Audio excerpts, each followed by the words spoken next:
What's going on, everybody? I'm back with another video. This video is going to be looking at how Roberto De Zerbi could be one of the managers in this Premier League season and taking over the Brighton job for Graham Potter, who went to Chelsea. He's a really exciting appointment, and here's why. We see in their first game versus Liverpool, they went with a 3-5-2, and we're going to look at how they build from the back and manipulated Liverpool's first line of press. Were able to progress the ball against an intense press. So with the back three, without using their goalkeeper, the trend of theirs that was most predominant was to manipulate these front three players, narrow them, and exploit between the lines and out wide to then progress the ball. So they did this basically by using the positioning of their double pivot between each of these front three players. So these double pivot positionings could then narrow the shape of this Liverpool press just by the way they were positioned. Then we would have actions on the ball, first line passing options to narrow the front three, draw them further forward,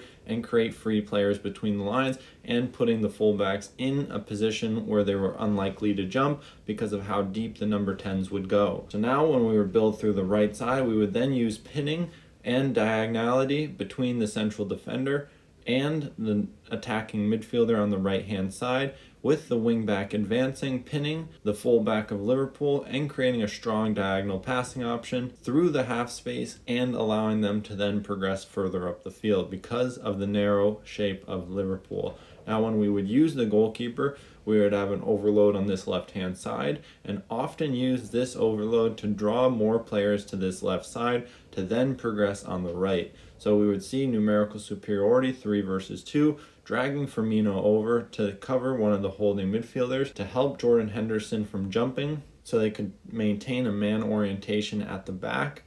But when Liverpool would shift to one side, they would circulate possession going through the holding midfielders to force the winger to collapse, which would then create a wide central defender free to progress the ball further forward and allowing them to play out from the press. Now when they would go play direct, as many teams have to at some point in the match, they would play direct, but they would prioritize the second ball structure around where the 50-50 duel would take place, giving them good stability even in these volatile situations, giving them a lot of control over the match. So these are just a few basic ways why this Brighton team could be so exciting moving forward in this Premier League season. Thanks for watching, and I'll see you in the next one.